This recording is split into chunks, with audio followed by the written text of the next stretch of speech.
24 Kannada news in big impact. Licence ಪಡೆಯದೆ ಅಕ್ರಮವಾಗಿ ನಡೆಯುತ್ತಿತ್ತು ಈ ಕಂಪನಿ. ಟೈರ್ ಸುಟ್ಟು ಹೊರಸೂಸುವ ಹೊಗೆ ಜನರ ಜೀವ ತೆಗೆಯುವ ಮಟ್ಟಿಗೆ ಇತ್ತು. ಮೋಹನಂ ಟೈರ್ ಕಂಪನಿಯ ಕರ್ಮಕಾಂಡ ಬಿಚ್ಚಿಡುವುದಕ್ಕಾಗಿಯೇ ಇಂದು ಕಂಪನಿ ಸೀಲ್. ರೈತರ ಹಾಗೂ ಕಮಲಾಪುರ ಗ್ರಾಮಸ್ಥರಿಗೆ ಕಂಟಕವಾದ ಈ ಕಂಪನಿ ಜನರ ಜೀವ ಹಿಂಡುವ ಟೈರ್ ಕಂಪನಿ ಇದು ಸೀಸ್. ಟೈರ್ ಕಂಪನಿಗೆ ಸೀಲ್ ಜಡದ ತಹಸೀಲ್ದಾರರು. ಟೈರ್ ಕಂಪನಿಯಿಂದ ಪರವಾನಗಿ ಮುಗಿದ ಹೊರಸೂಸುತ್ತಿರುವ ಹೊಗೆ.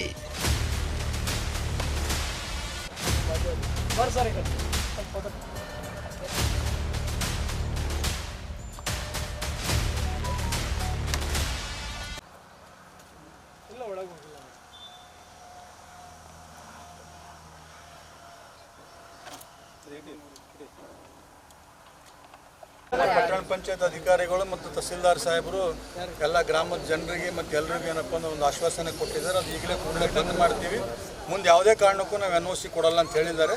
ಅದನ್ನು ನಾನು ಸ್ವಾಗತಿಸ್ತೀನಿ ನಿಜವಾಗ್ಲೂ. ಇದೇನಪ್ಪ ಅಂದ್ರೆ ಇದಕ್ಕೆ ಅವ್ರು ಬದ್ಧರಾಗಿ ನಿಜವಾಗ್ಲೂ ಅದು ಮುಂದೆ ಯಾವತ್ತೂ ಪ್ರಾರಂಭ ಆಗದಂಗೆ ನೋಡ್ಕೊಳ್ಳೋವಂಥ ಜವಾಬ್ದಾರಿ ಅವ್ರ ಮೇಲೇನೂ ಇದೆ ಮತ್ತು ನಮ್ಮೆಲ್ಲ ನಾಗರಿಕರ ಮೇಲೂ ಇದೆ. ಅದು ಇನ್ನೊಂದು ಸಲ ಏನಾದ್ರು ಪ್ರಾರಂಭ ಆಯಿತು ಅಂದ್ರೆ ನಾವು ಪಟ್ಟಣ ಪಂಚಾಯತ್ ಆಫೀಸ್ಗೆ ಮುತ್ತಿಗೆ ಹಾಕ್ತೀವಿ. ಸಾಹೇಬ್ರೆ, ನಿಮ್ಮ ಆಫೀಸ್ಗೆ ಮುತ್ತಿಗೆ ಹಾಕ್ತೀವಿ, ಯಾವುದೇ ಕಾರಣಕ್ಕೂ NOC ಕೊಡೋಂಗಿಲ್ಲ ನೀವು. ಅದು ಯಾವುದೇ ಕಾರಣಕ್ಕೆ ಇನ್ನೊಂದು ಪ್ರಾರಂಭ ಆಗಂಗಿಲ್ಲ. ಜನರ ಜೀವನದ ಜೊತೆ ಪಶು ಪಕ್ಷಿಗಳ ಜೊತೆ ಏನಪ್ಪ ಅಂದ್ರೆ ಏನು ಆಟ ಆಡ್ಲತ್ತಾರ, ಅದು ಆಗಬಾರ್ದು, ಅದು ಬಂದ್ ಆಗಬೇಕು. ಯಾಕಂದ್ರೆ ಇದು ಇಂಡಸ್ಟ್ರಿಯಲ್ ಕೈಗಾರಿಕಾ ವಸಾಹತುಗಳಲ್ಲಿ ಇರಬೇಕು ಇಂಥವೆಲ್ಲ. ಇಲ್ಲಿ ನಂಬಲ್ಲಂತೂ ಇಂಡಸ್ಟ್ರಿಯಲ್ ಏರಿಯಾನೇ ಇಲ್ಲ ಇನ್ನು ಪಟ್ಟಣ ಪಂಚಾಯತಿ ಸರ್ ಇಲ್ಲಿ ನೋಡಿ. ಅದಕ್ಕೆ ದಯವಿಟ್ಟು ಇದು ಯಾವುದೇ ಕಾರಣಕ್ಕೂ ಇದು ಫ್ಯಾಕ್ಟ್ರಿ ಇನ್ನೊಂದು ಸಲ ಚಾಲೂ ಆಗಬಾರ್ದು ಅಂತೇಳಿ ನಮ್ಮೆಲ್ಲರ ಆಗ್ರಹ ಇದೆ. ಮತ್ತು ಅದೇ ರೀತಿ ಅವ್ರು ಆಶ್ವಾಸನೆ ಕೂಡ ಕೊಟ್ಟಿದ್ದಾರೆ. ನಾವು ಅವ್ರ ಆಶ್ವಾಸನೆಗೆ ಅವ್ರು ಬದ್ಧ ಇರ್ತಾರಂತ ನಾವು ನಂಬ್ಕೊಂಡು ಅವರ ಒಂದು ಆಶ್ವಾಸನೆಗೆ ನಾವು ಸ್ವಾಗತ ಬಯಸ್ತೀವಿ. ಮುಂದೆ ಇದು ಸತ್ಯವಾದ ಮಾತು. ಯಾಕೆಂದರೆ ಇವ್ರು ಕಳೆದ 3-4 ವರ್ಷದಿಂದ ಇದೇ ಮಾಡ್ಕೊಂಡು ಬಂದಿದ್ದಾರೆ. ಅಧಿಕಾರಿಗಳಿಗೆ ದುಡ್ಡು ತಿನ್ನಿಸೋದು ಮತ್ತು ಅದ್ರ ಬಗ್ಗೆ ಯಾರು ಕೂಗು ಎಬ್ಬಿಸ್ತಾರೆ ಅವ್ರಿಗೆ ಸಪ್ರೇಟಾಗಿ ಕರೆದು ಏನೋ ಒಂದು ವ್ಯವಸ್ಥೆ ಮಾಡೋ ಅಂಥ ವ್ಯವಸ್ಥೆ ಆಗಿದೆ ಮುಂದಕ್ಕೆಲ್ಲ. ಈಗ ನಿನ್ನೆ ಮೊನ್ನೆನೂ ಏನು ಹೋರಾಟ ಪ್ರಾರಂಭ ಆಯಿತು ಆದಾಗಿಂದ ನಮ್ಮ ಸೋದರ ಸಂತೋಷಕ್ಕೂ ಫೋನ್ಗಳು ಬಂದಿದ್ದಾವೆ. ಅವ್ರು ಹೇಳಿದ್ದಾರೆ, ನಾನು ಹೇಳಿಲ್ಲ. ನನಗೂ ನಿನ್ನೆ ಸಾಯಂಕಾಲ ಸಾಕಷ್ಟು ಫೋನ್ ಬಂದವು, ಭಾಳಷ್ಟು ಜನರು ಫೋನ್ ಬಂದವು, ನನ್ನ ಕಾಲ್ ಲಿಸ್ಟ್ನಾಗದ. ಅದಕ್ಕೆ ನಾವು ಯಾವುದಕ್ಕೂ ಅದಕ್ಕೆ ಸ್ಪಂದನೆ ಮಾಡಿಲ್ಲ, ಮಾಡೋದು ಇಲ್ಲ. ಯಾಕಂದ್ರೆ ನಾವು ಇದು ಜನಪರ ಹೋರಾಟ ಇದೆ. ಇದು ಊರಿನ ಜನರದ್ದು ಒಂದು ಏನಪ್ಪ ಅಂದ್ರೆ ಸ್ವಾಸ್ಥ್ಯದ ಪ್ರಶ್ನೆ ಇದೆ, ಆರೋಗ್ಯದ ಪ್ರಶ್ನೆ ಇದೆ.